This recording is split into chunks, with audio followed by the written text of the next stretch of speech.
அனைவருக்கும் வணக்கம். தாவேகா அப்படின்ற கட்சி ஆரம்பித்து 2 வருஷமா அப்படியே பிடுங்கி தள்ளிட்டு 3வது வருஷத்துக்குள்ள அடியெடுத்து வைக்கிறதுக்கு ஒரு நிகழ்ச்சி நடத்தியிருக்காங்க. அந்த நிகழ்ச்சியில் என்னெல்லாம் நடந்துச்சுன்றதை இந்த காணொலியில் பார்க்க போகிறோம். ஏற்கனவே இது சம்பந்தமாக நம்ம ஏற்கனவே ஒரு காணொலி போட்டிருக்கோம், பார்ட் 1. அதை பார்க்காதவங்க ஐகார்டில் லிங்க் கொடுக்குறேன், நம்ம சேனலில் இருக்கும், போய் பார்த்துருங்க. இப்போ இந்த காணொலிக்குள்ள நம்ம சீக்கிரமாக போயிடலாம் வாங்க.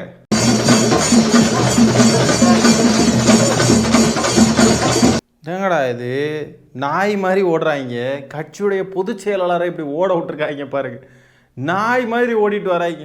ஏன்னா ஓட்ட பந்தயமாக நடக்குதுங்க. ஐயோ ஐயோ, இவரை வரவேற்கிறதுக்கு அங்கே எல்லாரும் நின்றுருக்காங்க. அதுக்கு கூட நிற்காம அவர் பாட்டுக்கு போகிறாரு. அவர் எப்போ அப்படிதான். அஜித் ஆக்னல்ன்ற பெண்மணி பார்த்தீங்கன்னா அவங்களுக்கு பொறுப்பு வழங்கலன்னு சொல்லிட்டு காரை தடுத்து நிறுத்த முயற்சி செஞ்சாலும் அவங்களை இடித்து தள்ளிட்டு ஏற்றிட்டுனாலும் போயிடுவார். அவர் கட்சியுடைய பொதுச் செயலாளர் நிற்கிறார், எல்லாரும் நிற்கிறாங்க, அதெல்லாம் கண்டுக்கவே மாட்டார். நீ ஓடினாலும் வா, நீ அங்கே முன்னாடி நின்னா ஏற்றிட்டு போயிடுவேன், பின்னாடி நின்னா ஓடி வா, உன்னையெல்லாம் நான் மதிக்க மாட்டேன். அப்படி தான் இருக்கு. என்னடா இது கட்சி? பொதுச் செயலாளர் பதவி எவ்வளோ பெரிய பதவி தெரியும் ஒவ்வொரு கட்சியிலையும். எந்த கட்சியிலையாவது பொதுச் செயலாளர் இப்படி வந்து ஓட விடுவாங்களா? நாய் மாதிரி அந்த ஆளும் ஓடி வராரு. அவர் ஏற்கனவே அப்படி தானே வாலாட்டிக்கிட்டு அப்படியே தளபதி தளபதி மூஞ்சி போதும், அவர் சோறு தண்ணி எதுவும் தளபதி மூஞ்சி போதும் அப்படின்ட்டுலாம் பேசுகிற ஆள் தானே. அவருக்கு என்ன இதெல்லாம் பெரிய விஷயமா? சுயமரியாதைனா என்னன்னு கேட்பாங்க. அப்படிப்பட்ட ஆட்களுக்கு இதெல்லாம் ஒன்றும் பிரச்சனை இல்லை. தாவேகாரனுங்க இதுக்கு ஒரு பதில் சொல்லுவானுங்க பாருங்க. உடல் பயிற்சின்றது ரொம்ப முக்கியம், அதனால அதை உணர்த்துறதுக்காக தான் தளபதி இப்படி செஞ்சாரு பாருங்க. அவருக்கு எவ்வளவு நல்ல மனசு தெரியுமா? ஓடுறது எப்படி அப்படின்றதெல்லாம் கற்றுக் கொடுக்குறாரு. உடற்பயிற்சி ரொம்ப முக்கியம். அது போக ஒரு பிரச்சனைனா எப்படி ஓடணும், நமக்கு வயசு எவ்வளோ ஆனாலும் நம்ம ஓடணும்டா. நம்ம அந்த மாதிரிப்பட்ட குரூப்பு. நம்ம எங்கேயாவது போய் ஏதாவது 7.5 இழுத்து விட்டுருவோம். ஒரு பிரச்சனைனா ஓடணும், அதுக்கு இப்படிலாம் ப்ராக்டிஸ் பண்ணுங்க. நம்ம கட்சி 2வது வருஷம் முடிஞ்சா என்ன, 4வது வருஷம் ஆனால் என்ன, தவசம் பண்ணால் என்ன, எது பண்ணாலும் சரி நம்ம ஓடணும். அதனால எல்லாருக்கும் பிராக்டிஸ் கொடுக்குறாரு எங்க தலைவர். அது எவ்வளவு பெரிய நல்ல விஷயம் தெரியுமான்னு அந்த உருட்டுவானுங்க வேற. செங்கோட்டையன் அவர்களுடைய மூஞ்ச பாருங்களேன்.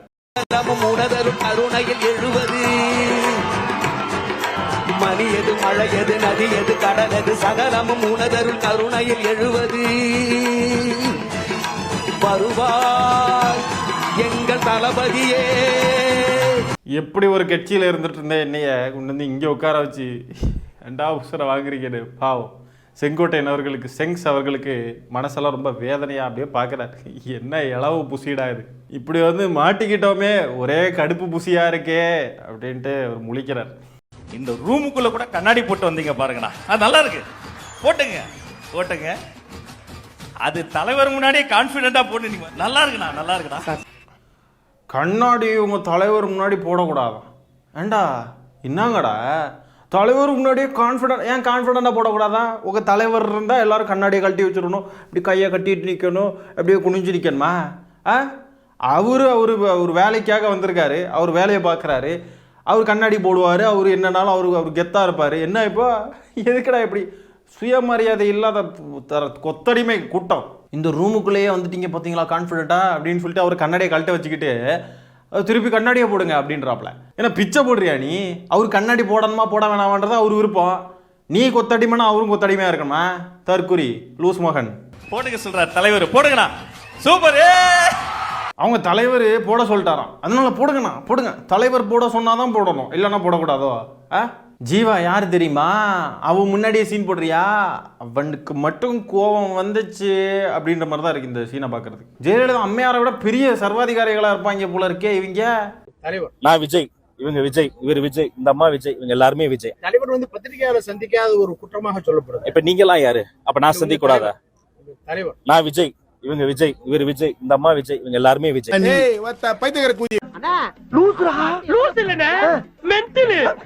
அட மடக்கு ஊதிகளா, எல்லாரும் விஜயா?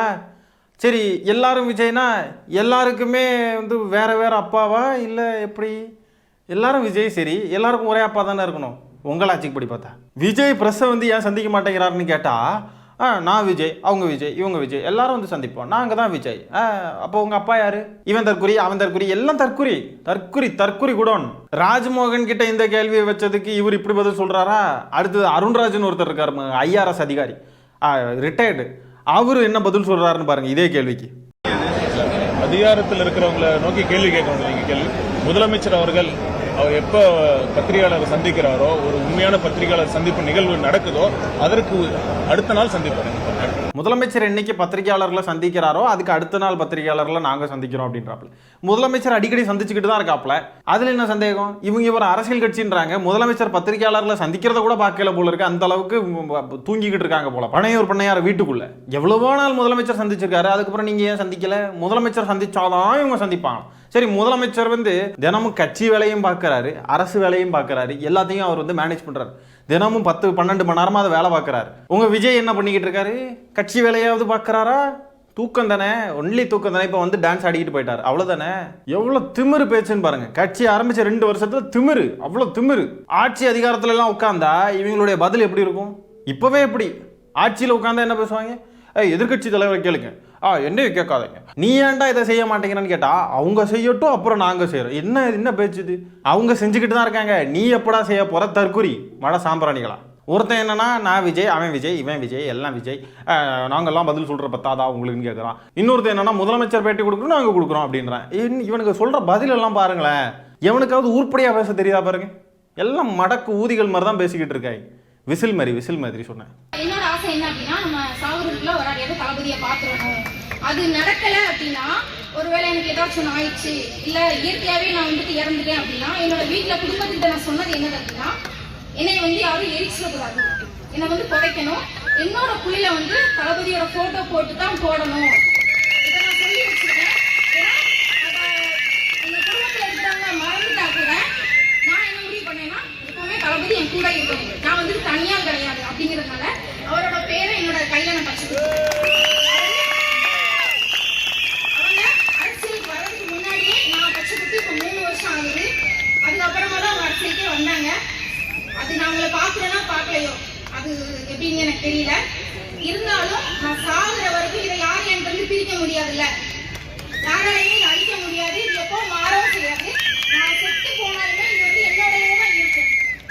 ஏங்க, இது அந்த புருஷனோட விஜய் தான் எனக்கு ரொம்ப பிடிக்கும்னு சொல்கிற குரூப்புங்க.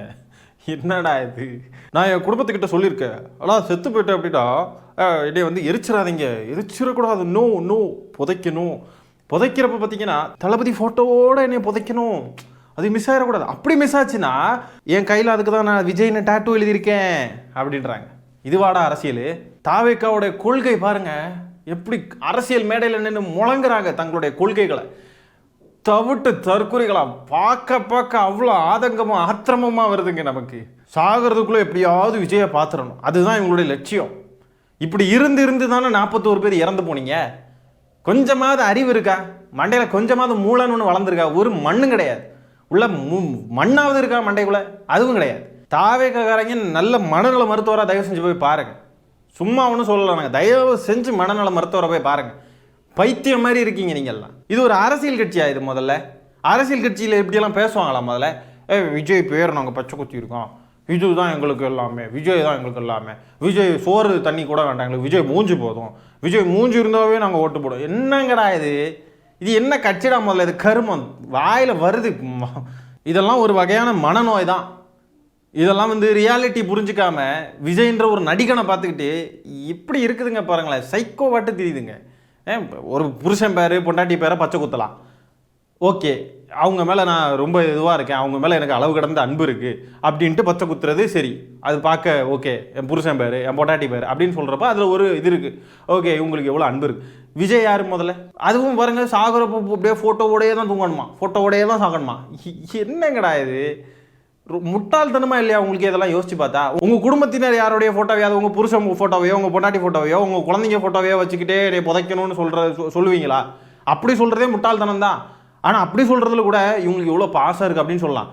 இதை முதல்ல பாசமாக டாக்ஸிக்காக இருக்குது. டாக்ஸிக் முதல்ல அவர் யார் உங்களுக்கு? ஒருத்தவங்களுக்கு தனி மனித துதி பாடுறதுக்கும் ஒரு அளவு இருக்குது, எல்லாத்துக்கும் அளவு இருக்குது. அளவு மீறி போய்கிட்டு இருக்காங்க இவங்கெல்லாம். செத்தா கூட தனியாக வேற எங்கேயாவது இருந்து செத்தா கூட நம்மளை யாருக்கும் தெரியாது. விஜய் இருக்கிற இடத்துக்கு மாநாட்டுக்கோ கூட்டத்துக்கோ செத்தா நம்மளை உலகம் ஃபுல்லாக தெரியும், எல்லாருக்கும் தெரியும்னு சொல்லிட்டு பேசுகிறாங்கன்னா எப்படிப்பட்ட மண்டை கலந்த கேஸுன்னு பாருங்கள் இதுங்கெல்லாம். மனநல மருத்துவரை தயவு செஞ்சு போய் பாருங்க நீங்கள்லாம். ஆனால் நான் இப்போ சொன்னதில் கூட ஒரு விஷயத்தை நான் இப்போ மாற்ற வேண்டியது இருக்குது.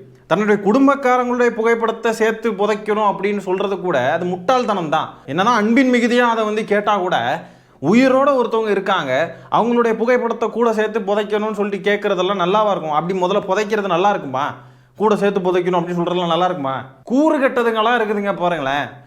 ஒரு விஷயத்தை எதையுமே யோசிக்கிறது கூட இவங்களுக்குலாம் மூளை இல்லை போல இருக்கு. யோசிச்சு செயல்படுறது கூட மூளை அறிவுன்னு எதுவுமே இல்லை. அப்படிப்பட்ட கல்ட்டு கும்பலை உருவாக்கி வச்சிருக்காரு விஜய்.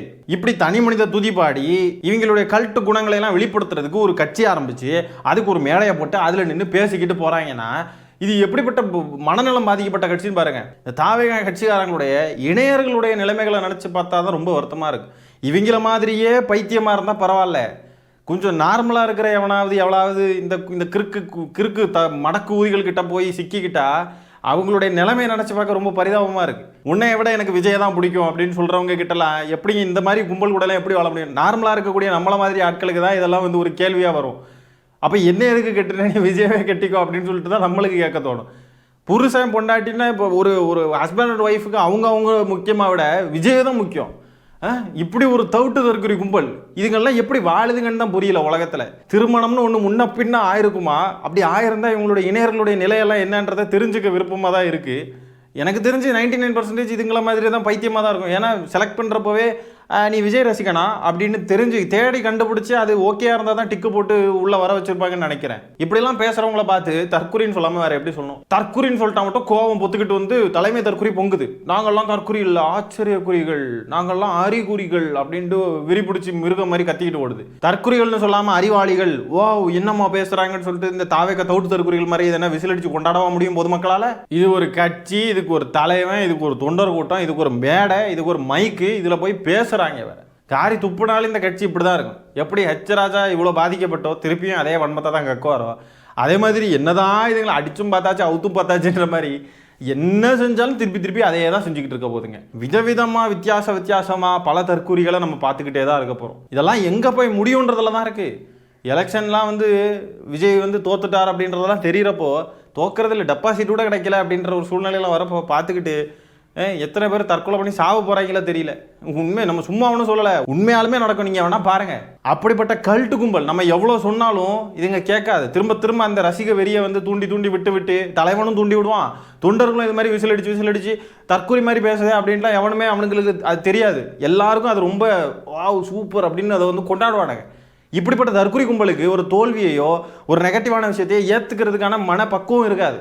அதனால தேர்தல் முடிவுகள் வரப்போலாம் பல தற்கொலைகள் இந்த உலகத்தில் வந்து காணாமல் போகும். ரொம்ப நல்லது தான், அப்படி காணாமல் போகிறது ரொம்ப நல்லது தான். சரி மக்களே, இந்த காணொலியை நான் இத்துடன் நிறைவு செய்து கொள்கிறேன். நன்றி, வணக்கம்.